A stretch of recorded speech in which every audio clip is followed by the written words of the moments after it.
24 horas con Milton Pérez y Diana León.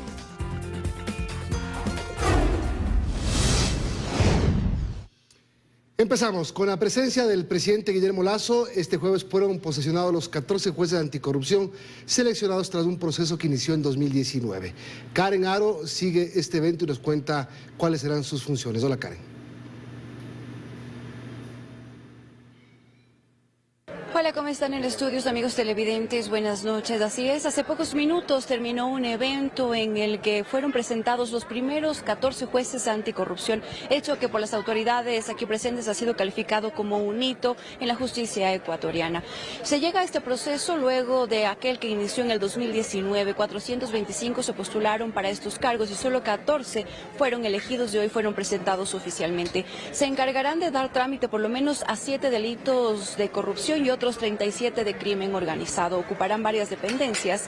En Quito estará su sede. El presidente de la República, Guillermo Lasso, ha dicho que será una dura tarea la que enfrentan debido al débil momento que también atraviesa el Ecuador respecto del crimen organizado y la delincuencia. Escuchemos.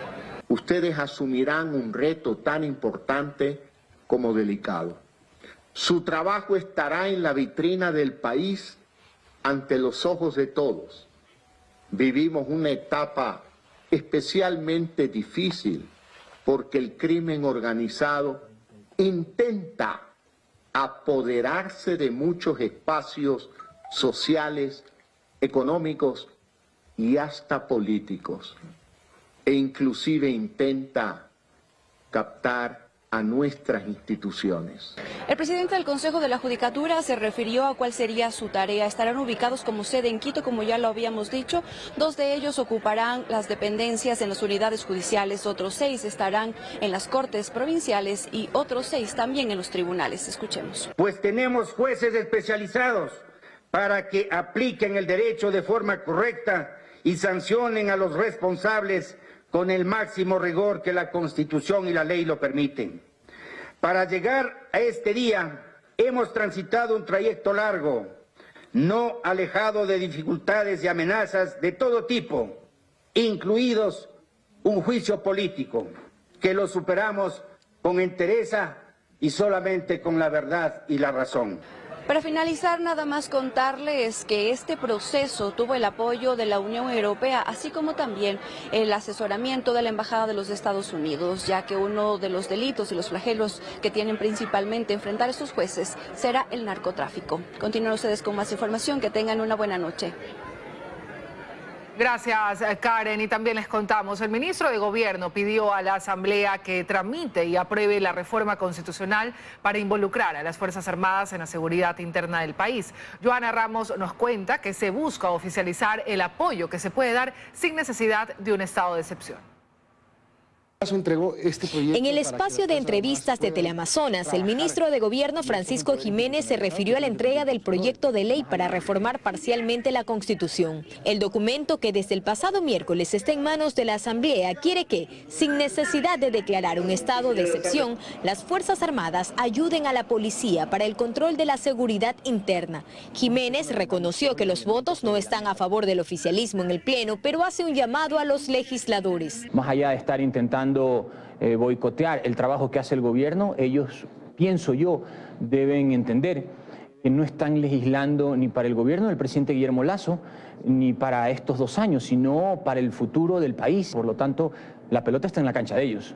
El ministro, sin precisar ningún nombre, se refirió a la narcopolítica que estaría presente en las elecciones seccionales a realizarse el próximo 5 de febrero. Según el gobierno, hay pruebas contundentes de candidatos a las diferentes dignidades que estarían recibiendo financiamiento de los cárteles de droga.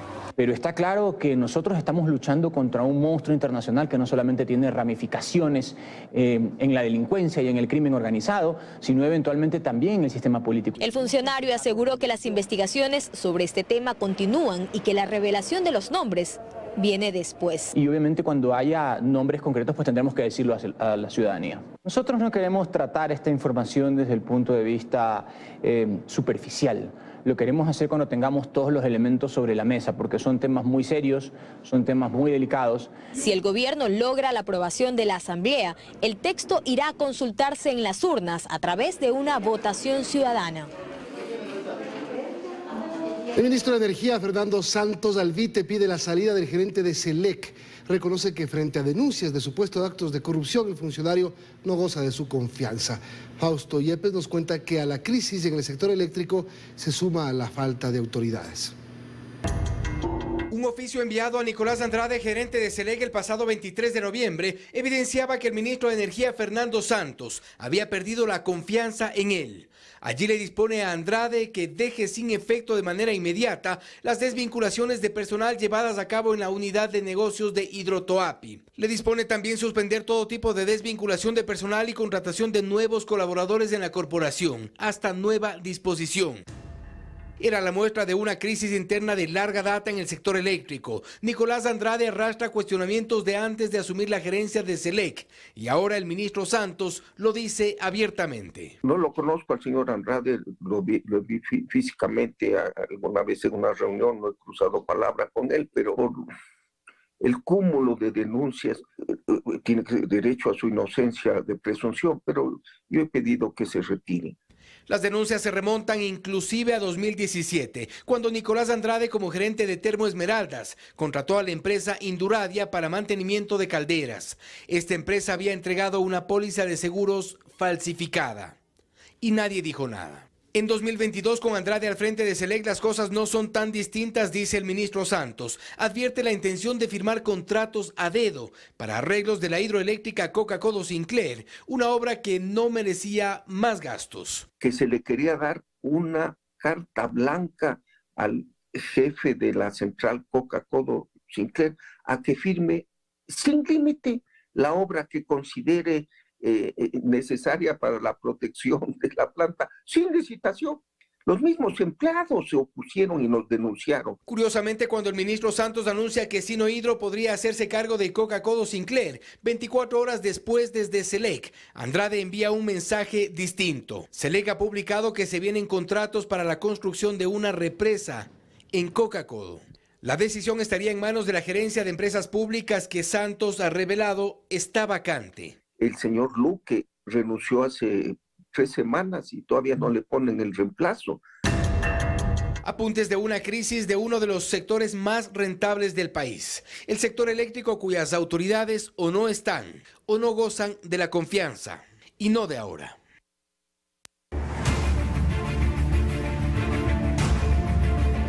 Amigos, el sector indígena esperará hasta febrero para analizar la ejecución de los 218 acuerdos alcanzados con el gobierno nacional. Mientras tanto, se continúa desarrollando las mesas técnicas para cada grupo de acuerdos. Daniela Valencia nos da los detalles. El gobierno nacional y el sector indígena continúan trabajando juntos para ejecutar los 218 acuerdos alcanzados en las mesas temáticas de diálogo. Los equipos técnicos se reúnen por separado en cada ministerio rector. El grupo más avanzado hasta el momento es el que impulsa los acuerdos de derechos laborales. Esto avanzado ya tiene una tercera reunión de derechos laborales. Este viernes a las 9 de la mañana se instalará la mesa técnica que evalúa los 27 acuerdos alcanzados en educación superior. Se espera que durante esta jornada se puedan estipular fechas específicas para el cumplimiento. Uno de los acuerdos fue incrementar el presupuesto para la educación superior y vamos a ver cómo poder hacer efectivo, a pesar que ya está el presupuesto general del Estado y vemos que no hay ese incremento. De forma virtual, también este viernes a las 10:30 se instalará la mesa de acceso a la salud, mientras que el 15 de diciembre se desarrollará la mesa de fomento productivo. Aunque el trabajo se ha desplegado en casi la totalidad de mesas, desde el sector indígena se reconoce que se avanza a paso lento. Estamos llegando al fin de año en este mes y eso hace que se complique las agendas dentro del Ejecutivo, ¿no?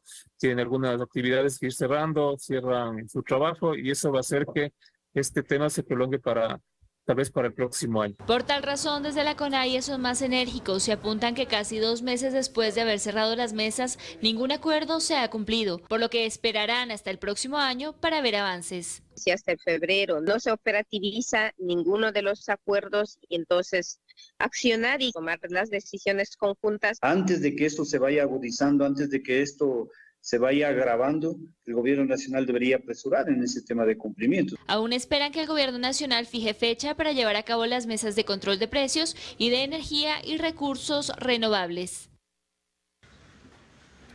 Información de inteligencia revela que algunos candidatos a las próximas elecciones son tentados por el narcotráfico con jugosos financiamientos para las campañas. Se recopila información para ponerla en conocimiento de la Fiscalía. Carlos Acoto tiene los detalles.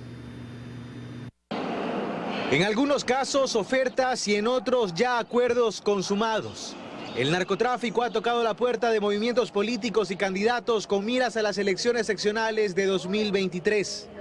Así lo confirma el comandante general de la policía, Fausto Salinas, quien asegura que este fenómeno ha tomado más fuerza con el pasar de los años y que se concentra sobre todo en zonas fronterizas. Son momentos críticos los procesos electorales, más aún en este momento que estamos viviendo el crecimiento de algunas organizaciones narcodelictivas. Nosotros tenemos varios reportes de inteligencia en el cual mencionarían algunas personas que estarían tratando de llegar a candidatos. Y tenemos algunas alertas que se están verificando sobre candidatos que ya habrían mantenido reuniones con algunas personas vinculadas a actividades ilegales. Pero no solo el narcotráfico, dice Salinas, también la minería ilegal. Busca poder en las seccionales a través de jugosas ofertas de financiamiento. Algunos actores de minería ilegal que también buscan tener candidatos propios. Hay algunas facultades que tienen los municipios con respecto a la minería, a la actividad ilegal de extracción de recursos.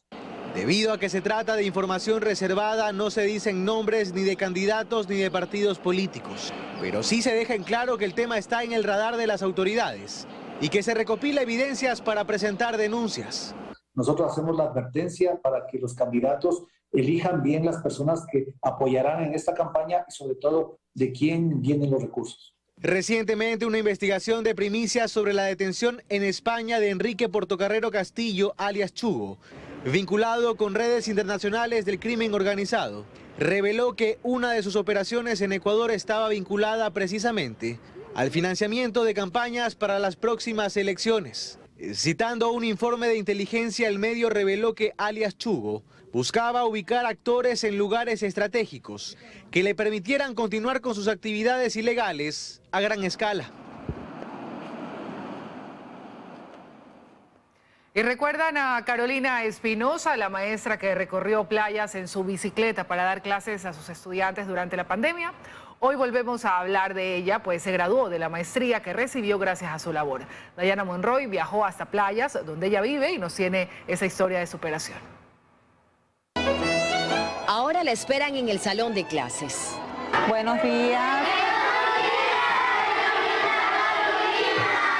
Y con cada buenos días que recibe de estos niños, siente que lo logró.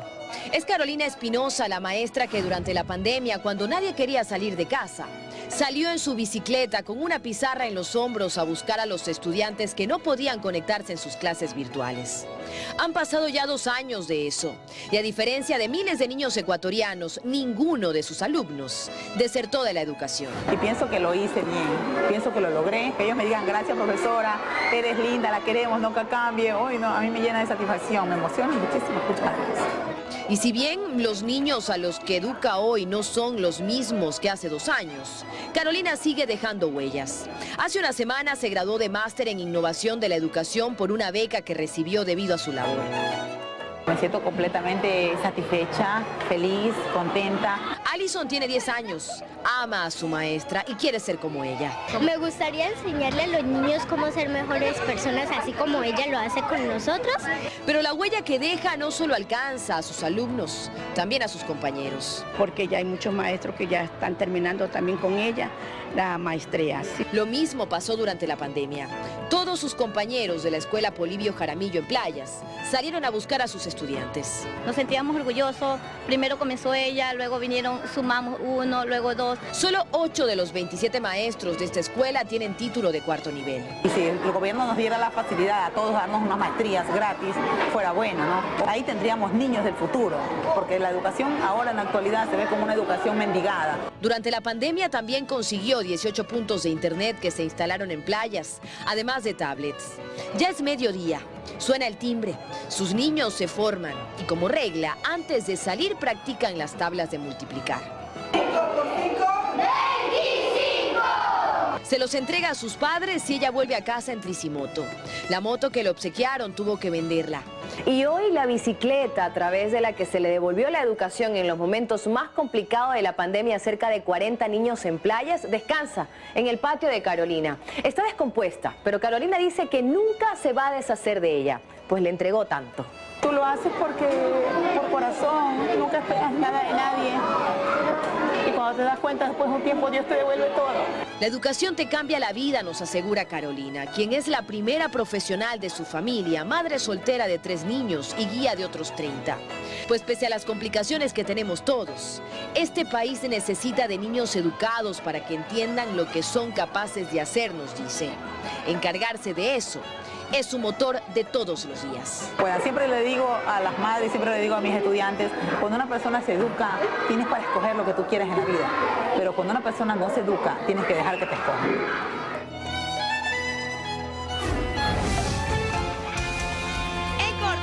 Seguimos. El volcán Cotopaxi se emitió este jueves una columna de ceniza que alcanzó una altura de 1 kilómetro sobre el cráter. Según el Instituto Geofísico, este fenómeno es parte del proceso eruptivo de baja intensidad que inició a finales de octubre de este año.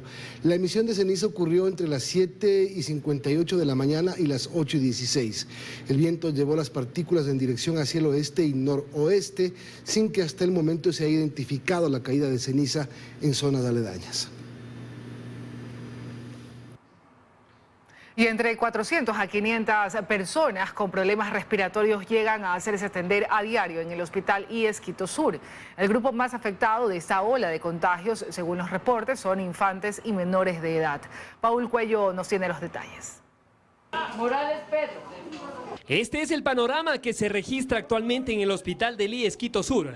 Nuevamente cientos de personas con problemas respiratorios están llegando a diario en busca de atención. Hemos llegado a tener picos en emergencia, días donde recibimos entre 500 y 600 pacientes con sintomatología respiratoria. Lo más preocupante de esta nueva ola de contagios es que los más afectados son los niños e infantes. Esto por múltiples factores, porque pasaron 2 años en casa, en clases telemáticas, con aislamiento en espacios seguros que son cada uno de sus hogares, sin exposición a virus. Adriana, por ejemplo, llegó para hacerle tratar a su pequeña hija. Cuenta que desde el día lunes presenta fiebre, congestión y malestar y que los síntomas no han parado. Está con temperatura de 38.5 y está un poquito resfriada y la verdad es que desde anoche, la madrugada, no ha dormido bien. Sobre los virus más predominantes, el gerente del hospital sostiene que actualmente están llegando el 60% con influenza, el 30% con COVID y un 10% con otros virus. 95% son pacientes leves, son pacientes que pueden manejarse ambulatoriamente en casa. El 5% de pacientes requieren algún grado mayor de intervención, sea unas horas de estabilización dentro de las salas de hospitales o de centros médicos. Actualmente la capacidad en este centro es del 100% en hospitalización y 100% en cuidados intensivos.